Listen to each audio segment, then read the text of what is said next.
Welcome to the Lunar Lab. I'm your host, Luna Leo, and I'm exploring what the hell is going on in this tech-saturated world I've been born into. Why all of my friendships manage through social media? Why am I addicted to my phone? In this podcast, I'll investigate these questions and beyond. So turn off your apps, turn on your brains, and join me in the Lunar Lab. Be honest, Gen Zs. How often do you receive messages from strangers?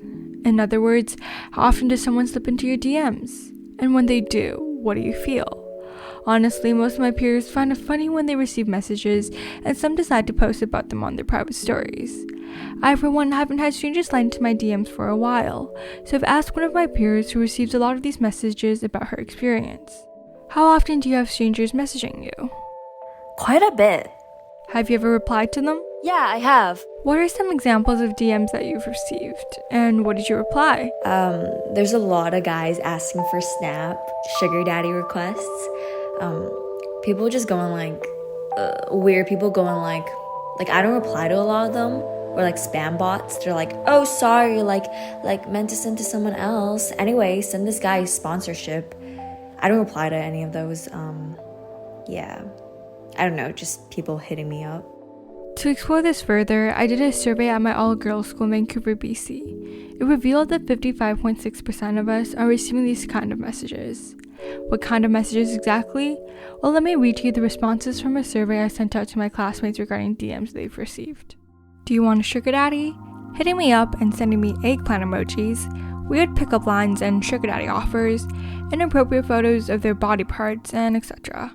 Now, I'm not trying to guilt my peers for their pride. The media has made having strangers slide up your direct messages a cool thing that you should flaunt. In 2015, Your Gotti claimed it goes down in the DMs, and in Truthers by Lizzo, her ex's friend slid into hers. There's a whole online culture when it comes to DMs, so there are tons of articles out there teaching males how to slide into our DMs. It's even become a common dare question for female celebrities when they go on shows, such as when Harry Styles was interviewing Kendall Jenner in Spill Your Guts.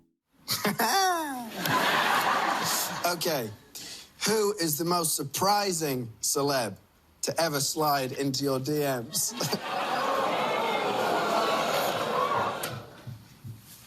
Who is he?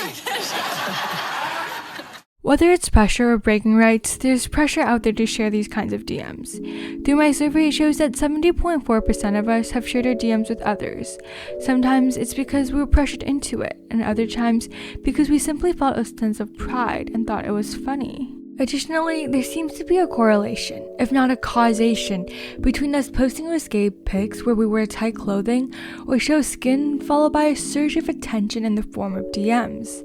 This leads to many of my peers feeling encouraged to continue posting risque photos, so our feeds go from photos in crop tops to bodycon mini dresses to bikini photos.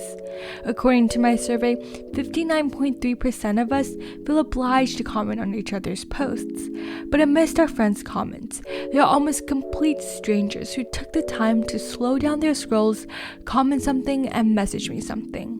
But even more odd, for some reason at times this feels like real praise, which leads us to continuing the pattern, because if we don't give more, then we won't receive the same degree of praise.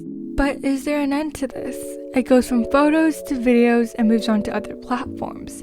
There are now websites filled with nude photos of teen girls. And when Nancy Jo Sales interviewed hundreds of girls for her book, American Girls, Social Media and the Secret Lives of Teenagers, she described them as, quote, constantly in search of likes and positive comments on their pages, with persistent pressure to post sexy and revealing photos, unquote.